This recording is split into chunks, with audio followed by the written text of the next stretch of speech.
భూమిఫట్ స్వాహ. ఇగో గత ప్రభుత్వ హయాంలో అక్రమ బద్దీకరణ జీవో 59 కింద ప్రభుత్వ భూముల మాయం. ఒక్కరికే 7 ప్లాట్ల క్రమబద్ధీకరణ, మొత్తం 6034 గజాలు. మరో కుటుంబానికి మరో 7 ప్లాట్లు 6650 గజాలు. కేవలం నలుగురికే 17 ప్లాట్లుగా 15534 చదరపు గజాల రిజిస్ట్రేషన్. దాదాపు 5 ఎకరాలు కేవలం 15 మందికి అప్పగింత. 750 కోట్ల విలువైన స్థలం కేవలం 31.52 కోట్లకే డీడు. నానక్రామ్గూడలో ఔటర్ పక్కన ప్రభుత్వ భూమికి ఎసరు. వెంటనే వాటిని నిర్మాణ సంస్థలకు అమ్మేసుకున్న కబ్జాదారులు. మొత్తం వ్యవహారం వెనుక ఓ మాజీ మంత్రి, మాజీ ఎమ్మెల్యే. సోడిగా ఏ చెప్తోని కొట్టానా ఈ కొడుకులని, దొంగనా కొడుకుల్ని. ప్రభుత్వ భూమిని ఆక్రమించి ఇల్లు కట్టుకుంటే దానిని క్రమబద్ధీకరించడానికి గత ప్రభుత్వం జీవో నెంబర్ 59 తీసుకొచ్చింది. సేమ్ ఈ 59ని వాడే పల్లా రాజేశ్వరరెడ్డి అంటోడు ఇక్కడ ఆ పేదోళ్ళ భూములు కొల్లగొట్టిండు.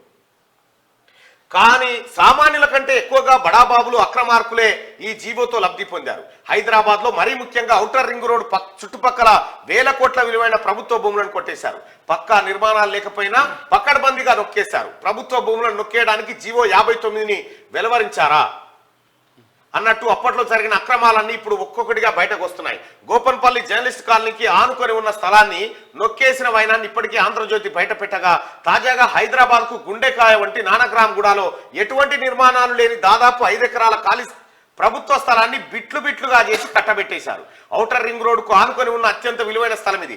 ఏకంగా 21,634 చదరపు గజాలను 29 ప్లాట్లుగా విభజించి 15 మందికి రాసిచ్చేశారు. వారిలో ఒక్కరికే 7 ప్లాట్లను క్రమబద్ధీకరించారు. అది కూడా 100-200 కాదు, ఏకంగా 6034 చదరపు గజాలు. ఇక్కడ బహిరంగ మార్కెట్లో చదరపు గజం 3 లక్షల వరకు పలుకుతున్న స్థలాన్ని కేవలం 26,700కి కట్టబెట్టేశారు. క్రమబద్ధీకరణ జరిగిన వెంటనే ఆ స్థలాలను వాళ్ళు ప్రముఖ నిర్మాణ సంస్థలకు అమ్మేసుకున్నారు కూడా. ఈ మొత్తం దందాలో గత ప్రభుత్వంలో కీలకంగా వ్యవహరించిన రామడు డ్రామారావు ఉన్నాడు. ఓ ఎమ్మెల్యే ఉన్నారనే ఆరోపణలు బలంగా ఉన్నాయి. ఇగో రామడు చేసిన స్కెచ్ తోటి బినామీలను పిలిచి ప్రభుత్వ భూమిని 59 జీవో దాని ఉద్దేశం ఏంది? ఎవరన్నా ప్రభుత్వ స్థలంలో నిర్మాణం చేసుకొని ఉంటే ఆ నిర్మాణం ఉన్నటువంటి స్థలాన్ని కొంత మొత్తం తీసుకొని వాళ్ళకి కేటాయించడం. ఏ నిర్మాణం లేని స్థలంలో బిట్లు చేసి కేటీ రామారావు బినామీలకు అప్పచెప్పి అక్కడి నుంచి కేటీ రామారావు బినామీ సంస్థలకు ఈ ప్లాట్లను అమ్మేసి కథ. ఇది కథ. ఏం చెప్తాం ఈ రామన్ కథ? ఒక్కట ఇగో కబ్జాదారులు అమ్మేసిన భూమి చుట్టూ ఏర్పాటు చేసిన కంచె.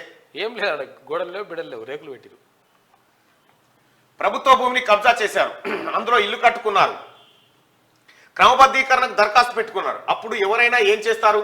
ఒకరికి ఒక స్థలాన్ని క్రమబద్ధీకరిస్తారు. అంతే తప్పితే ఒకరికి 5-6 స్థలాలను రాసి ఇచ్చేస్తారా?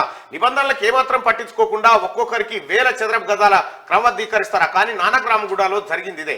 రంగారెడ్డి జిల్లా శేర్లింగంపల్లి మండలం నానక్రామ్గూడ రెవెన్యూ పరిధిలో సర్వే నెంబర్ 149 ఉంది. ఇందులో 82 ఎకరాల ప్రభుత్వ భూమి ఉంది. దీనిలో కొంత భగీరథ చెరువు ఉండగా ఐఏఎస్ అధికారులకు ఇళ్ల స్థలాల కోసం 70 ఎకరాలకు పైగా కేటాయించారు. బీసీ కమిషన్ కూడా కొంత జాగా కేటాయించారు. ఇవన్నీ పోను మరో 7 ఎకరాలకు పైగా ప్రభుత్వ భూమి అందుబాటులో ఉంది. ఔటర్ రోడ్డు నుంచి నార్సింగ్ వైపు వెళ్లే మార్గంలో నానక్రామ్గూడ రోటరీ దాటగానే ఎడం వైపున ఈ భూమి ఉంటుంది. ఇక్కడ మొత్తం 82 ఎకరాలు ఉన్నాయట. రాళ్ళు రప్పలతో ఉంటే మొత్తం వీటిని కొట్టేసారు. ఇందుకోసమేనా ఈ టీఆర్ఎస్ పార్టీకి మళ్ళీ అధికారం రావాలి? వీటన్నిటిపైన ఎంక్వైరీ జరిగితే ఒక్కడు బయట ఉండడు. మీరు చూడండి, కేటీ రామారావు అంటోడు 5000 సంవత్సరాలు జైలు ఉండాలి. 5000 ఏళ్ళు ఆ లంగా చేసిన పనులు అన్ని ఇన్ని కాదు. ఇట్లా కొట్టేసుడు, మందిని ముంచుడు, మళ్ళీ కేసీఆర్ నోడిచ్చి ప్రజలే తప్పు చేసినాడు. ఇది చెప్పు తీసుకొని కొట్టాలి ఇంకెవడన్నా అంటే. ఈ సంగతి ఏంది మరి?